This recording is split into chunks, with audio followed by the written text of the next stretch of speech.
with you being 27 and being married. So I don't know what it's like to be married at 27 because when we got married, I was 32. Don't ask me. So at 27 years old being married, like what was that like? Being 27 and getting ready to get married was scary. I literally had conversations with myself, wondering if I am really ready for marriage. And the answer, can I be honest with you? This is what we're here for. I wasn't ready.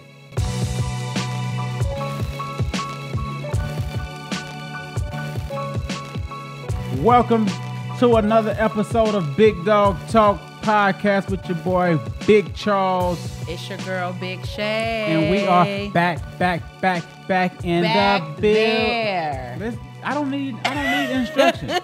I'm still thinking about how.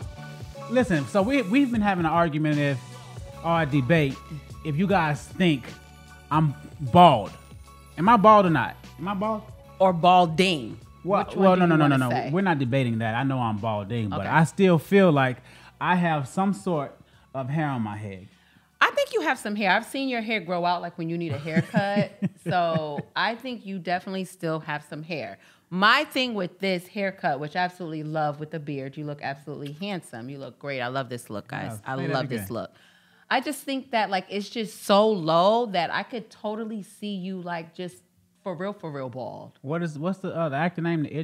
What's his name? Idris Idris Elba? Is he bald? I don't know. Oh, But we talking about Charles. Big Charles. So I'm a little bit sexier. But than I him. mean, you just like right there. But like, is it sexy? I think it's real sexy. As long as you keep this bearding. As long as the beard is bearding. Yeah, now you try to go clean cut face on me with a bald head, we're going to have to talk. We're going to have to talk. You're going to take me back to when I met you at 22. I almost was inappropriate. And the people know Big Charles is... Can be inappropriate. No, they know I'm saved and I'm sanctified. Okay, I can be inappropriate. And you are I am the angel and you are not the angel. Well, I'm just saying. I think if you do the clean face with the bald head, it's going to take me back to when I met you when you were 22. Fly. So anyway, whatever, man. I'm enjoying this seasoned, almost 40-year-old husband. I'm enjoying it. I'm enjoying the look. Am I aging well? You're aging very well. I think you're physically, fit. Yeah, I said. Physically fit. Who, me? Yeah, your teeth look great. Yeah. Your beard is bearding. Oh, yeah? You just don't have a lot of hair. And I think that's okay. Whatever. Well, anyway, you're looking beautiful as always. Thank you so much. And it's good to be back on the mic. It's great actually to be back on the mic. What we giving the people today? What we gonna give the people today? What we talking about today? What you feel like we need to? Just before we get into what we're gonna talk about, I did want to kind of talk about something that I did see that was happening. So you ready to gossip? No, it's really not gossip. I really wanted to talk about DC Young Fly and say rest in peace to Jackie O. And for a lot of reasons, I'm just going to be really transparent for a second. As an almost 44-year-old woman that has had the blessing of bearing 3 children, ages 21, 12, and 10.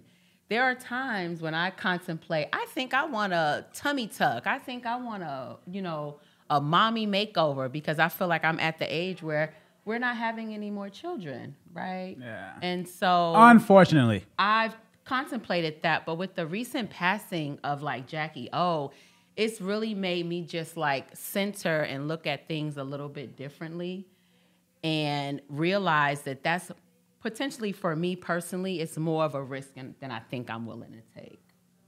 So, and it's ultimately very, very, very sad because I also feel like when you talk about celebrity status and the snapback culture and the pressure of having a baby in the industry and how soon can one look like they've never had a baby, it's just too frequent.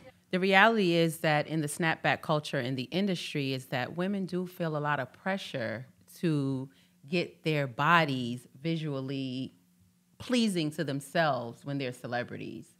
And It's super sad. Like, it hit me in a different way because, you know, I've been talking to you about that for a couple of years now, but it's really making me rethink it because in order for me to get about getting a tummy tuck? Yeah, in order for me to get this aesthetically pleasing tummy, I could be risking, you know, cutting my life short. And I want when it's my time to go, I want God to just be the author and the finisher of that. I don't want it to be because it's something that I wanted to do to change something about myself. I'd rather do some sit-ups and, you know, it's just super sad.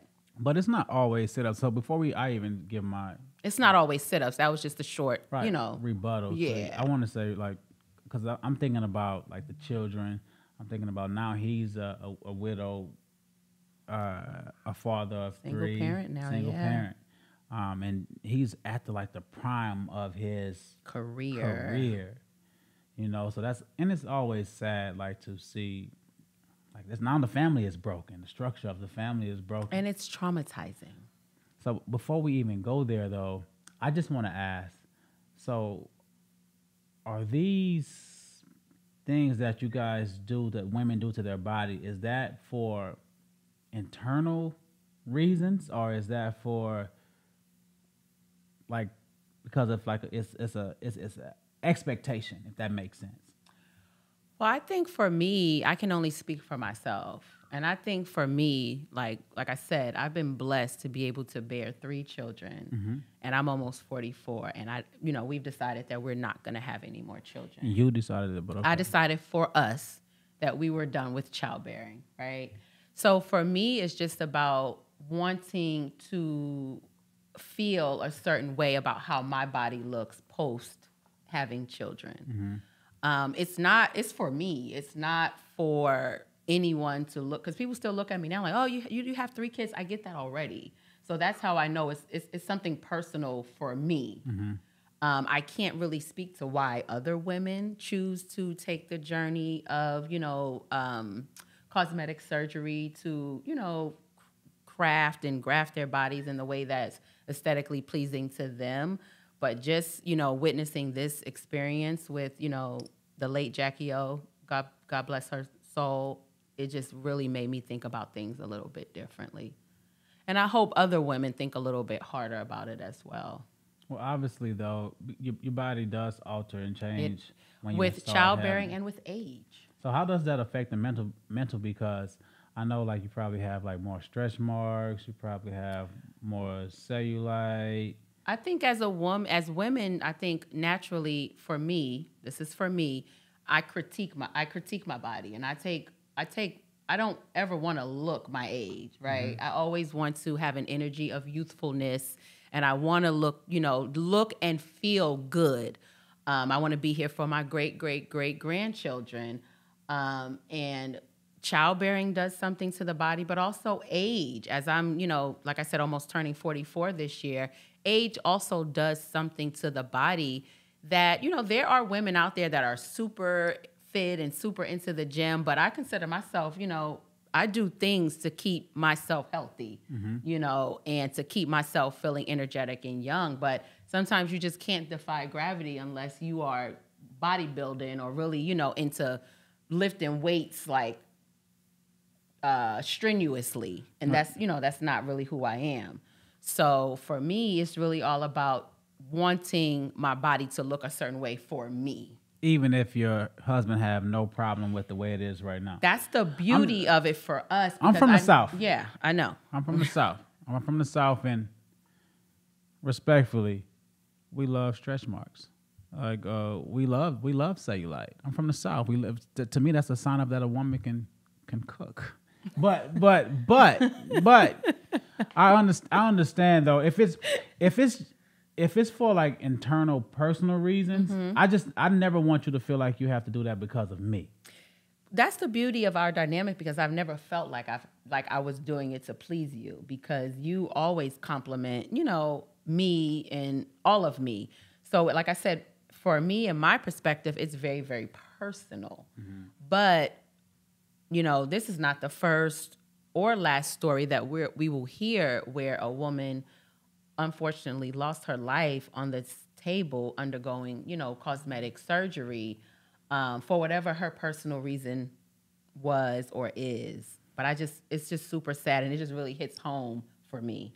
It really hits home for me because I'm just thinking about how the dynamic of the family changes once you lose one of the parties, meaning the man and the woman, because we both play a role into making this covenant. So I'm thinking about those children, how DC is going to have to find some type of resources to. There's no way that he can replace his fiance, Right. but he's going to need support in that area, right. And it's just a sad thing to even. Sheesh, this was heavy because the woman is powerful, and I think about what you bring to our marriage, to our family, and it's so much that I can't offer to our children. Right. So I don't want to seem like we're using like their situation to, I don't know, like for clout. I want to just make sure like the people just get the grasp the brokenness of that partnership, right. The covenant. Right. Well, it's definitely not for clout. We don't do anything for clout. I simply brought up, the recent situation because, like I said, for me, I've been contemplating, and you've given me the green light and said, if you want to get a tummy tuck, go get a tummy tuck. You can do whatever you want to do, to make yourself feel good about your body. It makes me nervous, though. It has always made me nervous. Right. But you said it more than once, and if it's going to help bring up your confidence even more, and then you do the proper research and do your homework, I guess that's what you want, right? But I'm still on the fence about it, I mean, just as husband and wife, talking about relationships and, segueing into just us being married for almost 12 years and together for 16 years. I think where I am now with this recent unfortunate situations, that I just owe a lot more to my husband and my kids to really be able to make a sound, educated, safe guess. And where I sit today on the mic, on the podcast, it's become less of a priority for some of the reasons that I previously stated. Well, we definitely are praying for DC Absolutely. And his family, his children.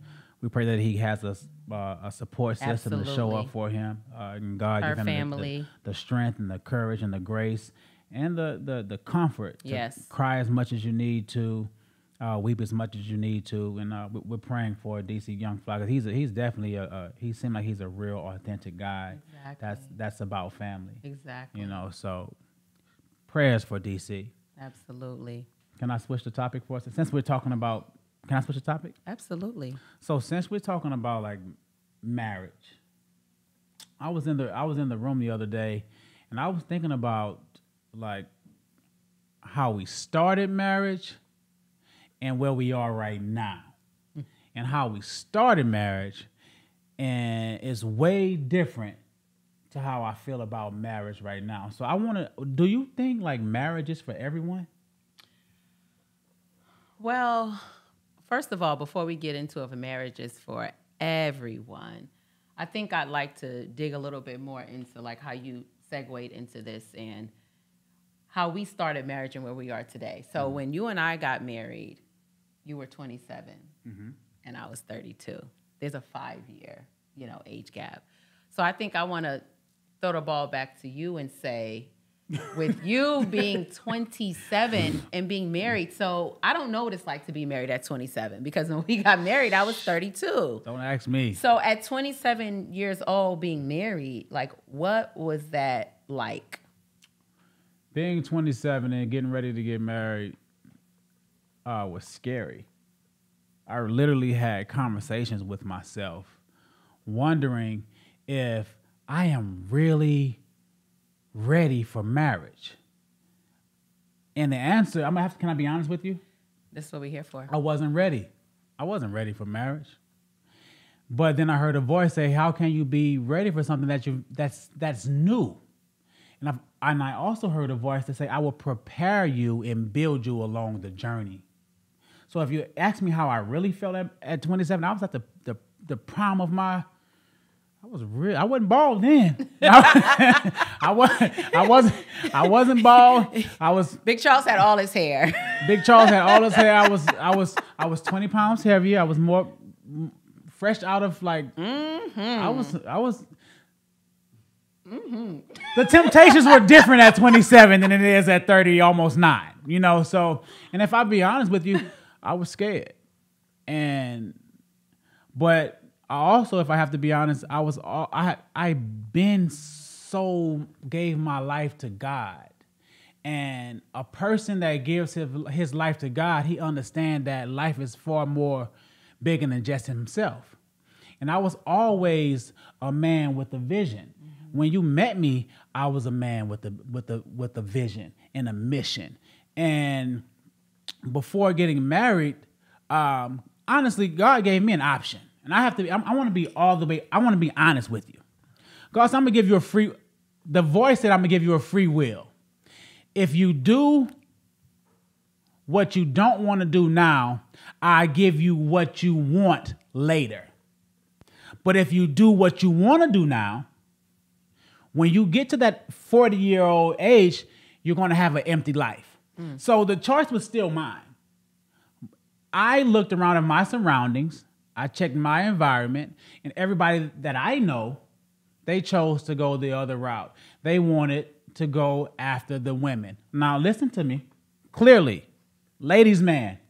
We hear you, Big Charles. And I was really scared. I was scared that I wasn't going to be prepared, and I wasn't going to be able to reverence my wife in the right way.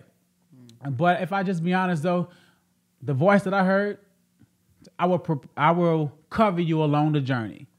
Meaning, I will give you a helpmate, a partner that's going, while you're developing, while I'm developing you and while you're evolving, I will make sure that I give you someone. Yeah, we got a parrot in the background. I think she the agrees. Parrot is hearing that God energy, and I'm preaching right now. She agrees. So in reality is, that voice said, I will prepare you along the journey, and I will give you a helpmate that will hide your flaws and expose your strengths. And because right now, where we are right now, this is a process that everyone is looking at. And we've had a lot of arguments, a lot of close calls. But I will say you didn't run to social media and put me on blast. You know what I mean? I didn't run to social media and put you on blast. You know what I mean? So how did I feel at 27? I was scared. I wasn't ready. You know what I mean? But I knew I was committed to the promise and the vision of God. Right. And any man that has a vision, you know what I mean? He has a sense of direction. Right. And I know that I want it differently than my peers based off of their life. So How did you feel? Don't flip it on me. How did you feel at 32? Well, keep it a buck. At 32, I wanted to be married because as a woman, you know, when we hit that 30 mark, there's like this internal clock that starts tick, tick, tick, tick, tick, tick, ticking. And you're like, oh my God, what am I doing? I'm not married. I'm not this. I'm not that. And so I think when we met, I was almost turning 30 or something like that. 27 when we met. And so growing up in a household where my mom and dad were married, I knew that marriage absolutely was a goal for me, right? Same. I knew that it was a goal. Well. We both come from households where our parents have been married today for 35 plus years, right? So I absolutely knew that I wanted to be married. Right. I honestly, when you and I met in church, and you know, we were friends for about 10 months. Platonic friends. We, you know, did Bible study. We did prayer together. In all honesty, like we were just platonic friends, really exercising, you know, and growing our faith in God. And once we decided to take our relationship to the next level, I heard a voice tell me that you were my husband. And I don't even think I told you that early on. I told you that later. Because if you did, and I would have ran. I didn't tell him because it wasn't meant for me to tell him. Yeah, because I would have ran. Yeah. Well, when God told me, I kept it to myself and I watched everything play out. And so when you proposed to me, that's when I knew that the voice that I heard was the voice of God. And I was excited. I was ready to be a wife. Like, oh, I'm going to be a wife. But I really didn't know what that meant. I knew that it meant that I was going to be on some big level committed to another human being to grow our life together. But that's just like the short end of it.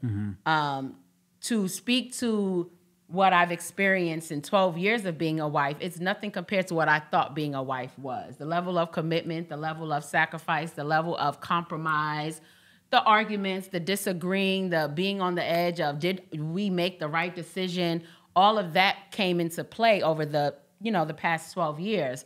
But as time progressed and our marriage continued to push through all the obstacles and push through all the adversity, the evidence of where our life is today, I stand here today knowing that it was absolutely God that brought our union together. I could have not had a better life. I could not have had the life that I'm living now is the life that I didn't even dream of. Like, it's more than what I thought a married life would look like. To have you as a husband, to watch you grow as a husband, to watch us grow as a married couple has like truly far past what I even could have ever thought at the age of 32. I just knew I was excited to be somebody's wife, and he put a ring on it, honestly. And I played the Kelly Price song, He Proposed to Me, all my, 70s, 80s baby. He proposed to me. He put a ring on it. And so that was really the end of it and how I really felt about I'm a wife. I was nervous. And here's the thing, though. Like I said in the beginning, I reverence God. I really reverence God more than I reverence anything on this earth. I'm not a perfect person. I am a righteous person. And I really reverence God. And my commitment and my covenant was to God. And I used to always ask a question to God, like, okay, like, how can I get this sort of life? I have a vision for myself, and I want this sort of life. These are the questions that I would ask coming up as a 6-year-old, 8-year-old, 10-year-old, 16-year-old. I just knew something about me was different. But I also knew that I had another side of me as well. So then that would bring me to, okay, God, I don't want to marry this woman and I'm not ready. And then, like I said, I heard that voice say, how can you be ready for something that you're not yet prepared for? It's new. And when I heard that voice say, I would develop you along the journey. And this is the thing about marriage, though. This is the thing about being in a serious and a committed relationship. Get into it, Big Charles. Like the best part about the relationship, it is the melting pot for transformation. So I can say for me, like, marriage has been for me like the development of my spiritual and my emotional development, like my psychological development. Anytime that you and I got into an argument, I had to go check myself. Like when I wanted to go the other way, for some reason, that covenant between us man and woman, it will make me go into the room and say, okay, what are you doing wrong right now? It was like a mirror, like a reflection. Like this marriage, it has been hard, but it has been like sharpening and shape. Am I using the right words? Yeah, because if I could just help and support you, I feel like although marriage is a union between two people, there's so much individual work that goes into marriage. So from my experience, if you want for us, what's worked for us is, even though we are union, we are married, we are together for going on 12 years, but we both work on ourselves individually, which makes the union better, right? So when there's conflict, like you said, you go into your closet and you work on yourself way faster than me, because I'm petty. I'm just going to keep it a buck. Yeah, you are. It takes a minute Big for me. petty. It takes a minute for me to get the memo. keeping it a buck. More than a minute, but I'll take that. A minute for me to get the memo. And so you will go in your closet and you will do your personal development and your personal self-check and ask yourself questions, and you'll come back with this like renewed energy that automatically checks my spirit. And I'm like, oh man, now I'm the problem. So then it forces me to then go to my little corner, and now I got to figure out how I played a role in this conflict or whatever the scenario is that we're dealing with at that time. So that is so. You say that you just said that I would go into my corner first. So that's you like that part? No. So this is my perspective when it says like the man is the head. It doesn't mean that the man is more superior. Doesn't mean right. It means like the man should lead by example first. Mm-hmm. And when you lead by example first, then she will follow pursuit. Mm-hmm. You know, so I don't have to like beg you to change. Unfortunately, you have to go in the mirror and you have to, because change inspires change. Absolutely. Here's the thing. In our situation, you are a man that totally submits to God. Mm-hmm. There's no way that I can't submit to a man that's totally in submission to God. So it's very easy for me to tell someone, oh, my husband is the head of our household, because you never fall short on falling to your knees and submitting to God to get answers for the next step, the next level, the next direction for our life and our family's life. I truly believe, this is no shade.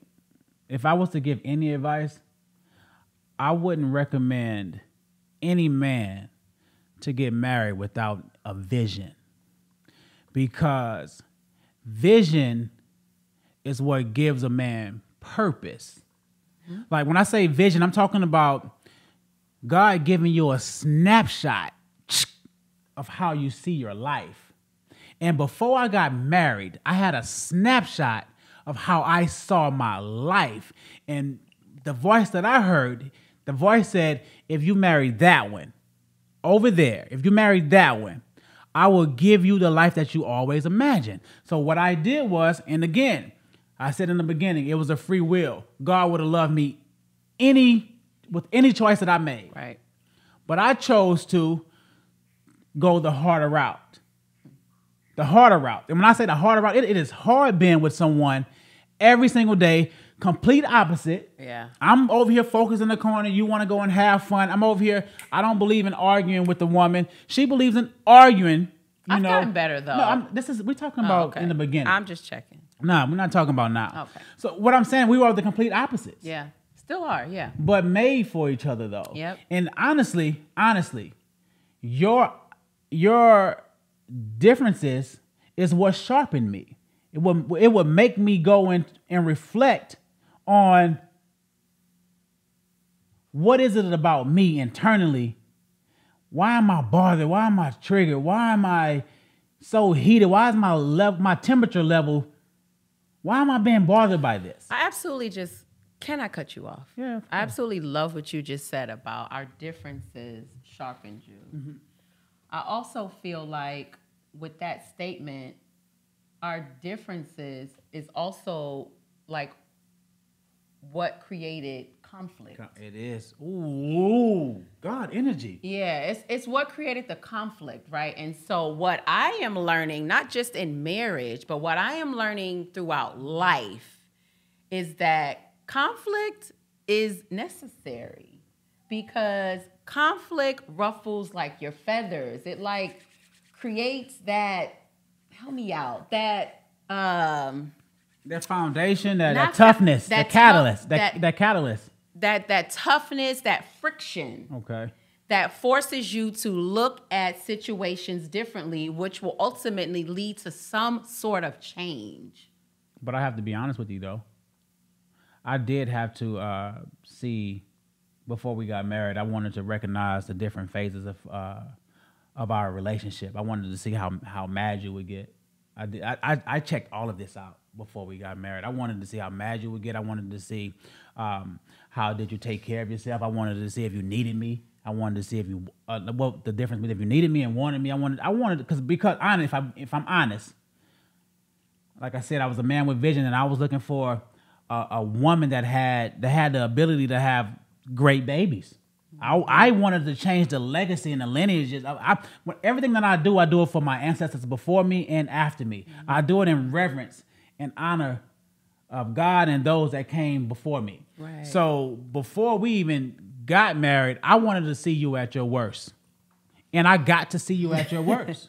You know, I wanted to see. I think you're one of the only people that walk the face of this earth that has gotten to see me at my absolute disgusting worst, honestly. As my spouse, as my husband. Like, I know that you've seen me like at points where I would never even want to like hit the play button and look at that mess again. But that's the thing about having a covenant, though. We cover each other because you've seen me at my worst. This is true. And everybody doesn't get to see you at your worst, though. You know, that's one of the hardest, speaking about marriage and lessons in marriage, like, you know, early on in our marriage, and to my ladies out there, wives, fiancés, future wives, you have to be careful who you overshare with as it relates to your marriage, because as a wife, it is your job to cover your husband as well as it's his job to cover you. And earlier on in my marriage, I didn't really get that point, because, you know, things go on in marriage and you want to talk to your girlfriend and you want to kind of vent about different things that may be transpiring in your marriage. But you have to be careful of oversharing, because you could totally overshare and expose things about your husband that will give a perception about him that's absolutely not true. Because as spouses, we deserve to see each other at our absolute worst, just as we deserve to see each other at our absolute best. So I'm just saying, a hard lesson for me that I learned is be careful with oversharing, because the covenant that you guys have together, there's no one on this earth, not a mom, not a dad, not a friend, not a kid, a daughter, a son, or a child that can equate to the covenant and the covering that you guys have. It's just really something special and set aside on this earth if you get the chance to be married. That is no other relationship that you'll get to experience. It's very different from a parent to a child relationship, meaning mother to child or child. It's just very different. And the role of a wife is to absolutely make sure that you cover your husband in all angles so that he is presented to the world in the way that you are presenting him in his best way, his best self, period. And the role of a man is to love his wife as God loved every human being on this earth. And we know that all of us have flaws and have transgressions and have dark demons that we all deal with and we don't want to share. Yep. And honestly, I heard a voice before. Now this is 10 years later into marriage. I heard a voice say, "This is how I'm going to judge you if you really love your wife. I want you to watch your actions when you're at your maddest towards your wife." And that threw me off. Wow. Like it held me accountable. Wow. Like I had to become aware and conscious of my behavior. Wow. When I felt the worst about my wife. So when I heard that voice that said, "I need you to watch yourself and become accountable to your behaviors," when I'm thinking it's all about you, like you're getting on my nerves. Yeah.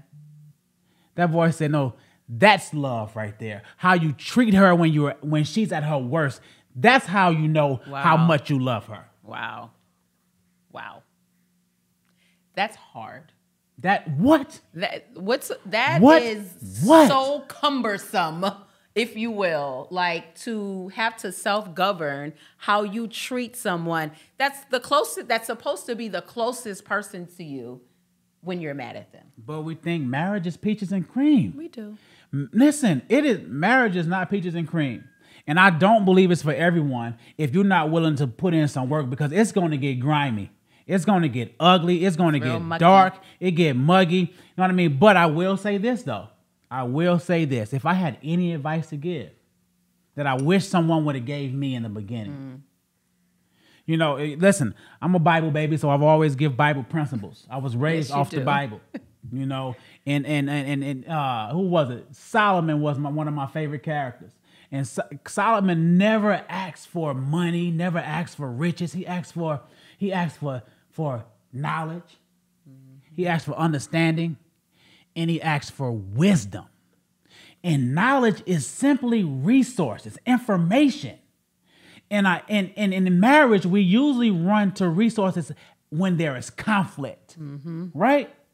We usually go to therapy and to counseling and get advice when there is conflict, but we should run and get advice first. We should get information first. No, not run and talk to the homies. Talk to the girlfriends. Don't go talk to the wrong resources, because we can do that as well. Yep. And not only should we go get information, but we should get understanding and be able to comprehend it. To really get what this really means. Comprehend. Become one with that. And then once you get that understanding, now it's the wisdom part. See, wisdom is simply application.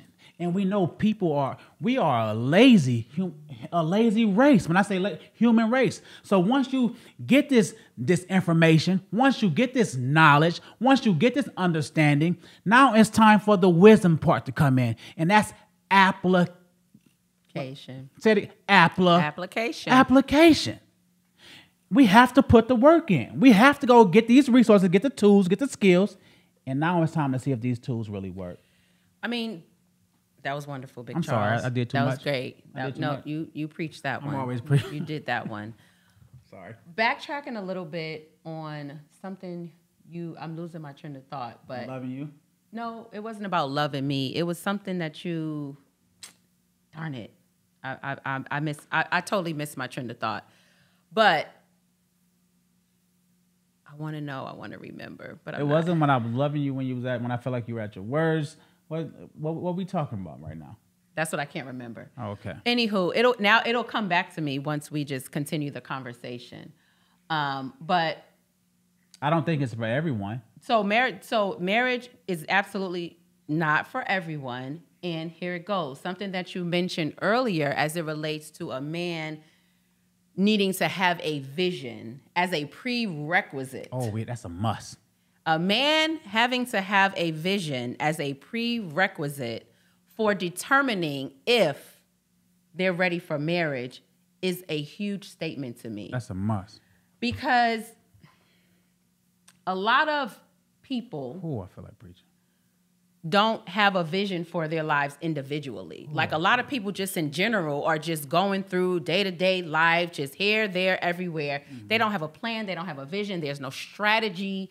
They're just going with the flow. And that's cute and everything, right? So you're saying that a man should not only have a vision for himself, but also be able to visualize the life that he sees for him and his family. So I'm not even trying to have church, but it's another scripture that I love, and it says, without a vision, the people shall perish. And most people think perish mean die. Big Charles does his homework. And when they say the people shall perish, we shall perish, it means this. It means that you will run wild. You will not be disciplined.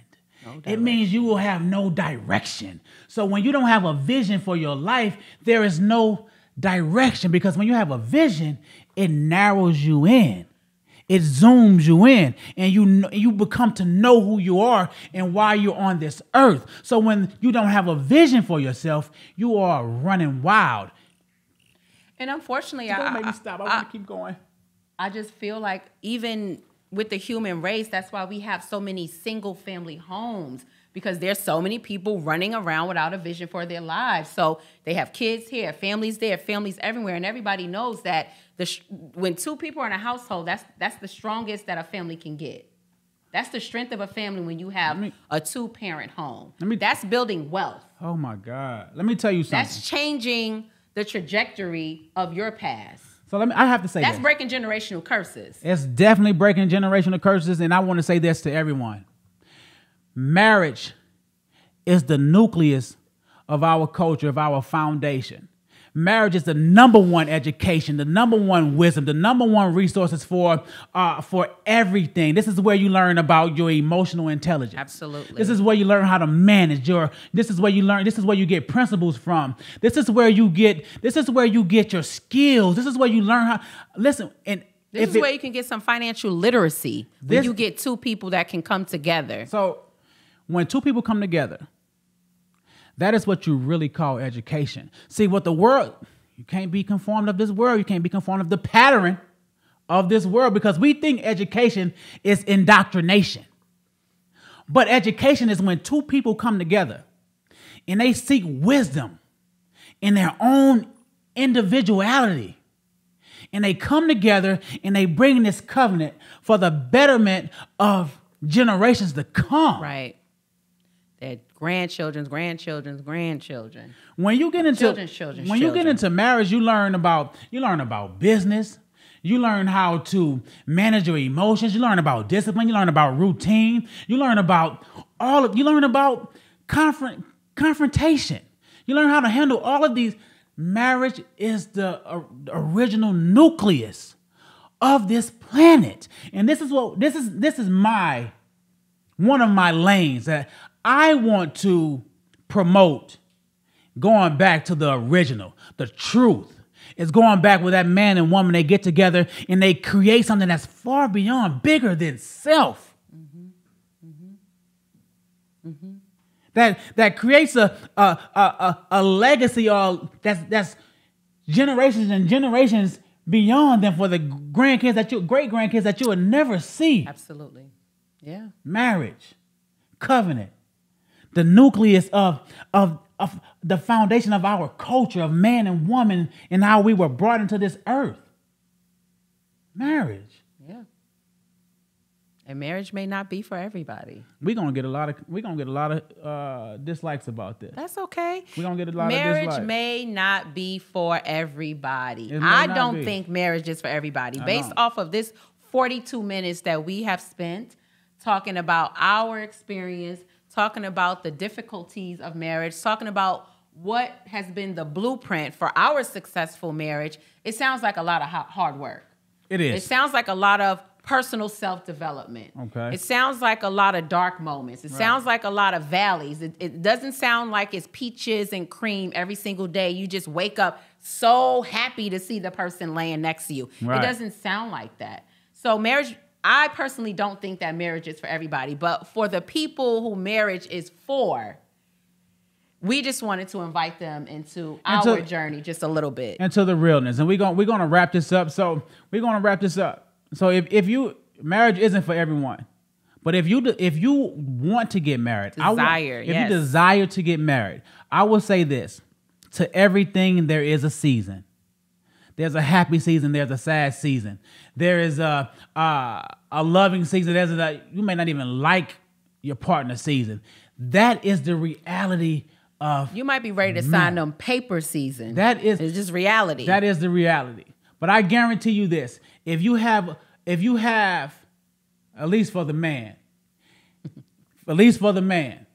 if you seek higher than self, if you have a higher faith, if you believe in God, and if you have a vision for yourself, and if you have a purpose for yourself, then when those times get rocky, right? Because they gonna get rocky, you get to go back to those things and say, okay, God, you showed me this for myself. God will bring those things to your remembrance, and you will be able to stand on the promises of God. That's what I would say. And to my wives, and to my future wives or women that aspire to be wives, really ask yourself. This is something that I did not do. Can I talk? No, that's Stella. Can I talk? That's the congregation. She said, "Amen." Yeah, amen. This is something that I would say. My advice would be that I wish someone would have told me. Really ask yourself, why do I want to be a wife? What can I contribute? Sheesh. To a man's life as a good wife? What nurturing attributes? How can I be his rib? How can I support him? What am I bringing to the table? I come from the generation where it's not only about what a man can do for me.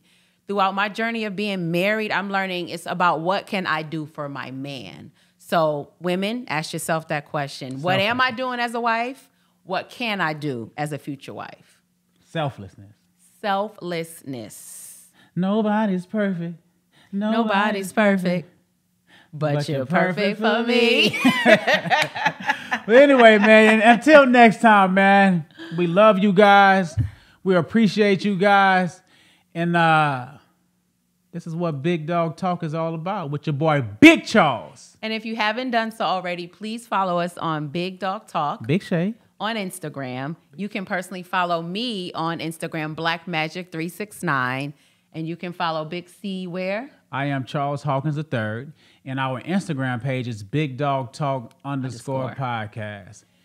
New episodes dropping every Tuesday, wherever you listen to your podcast. And on YouTube, you can watch this craziness. We love y'all. Peace.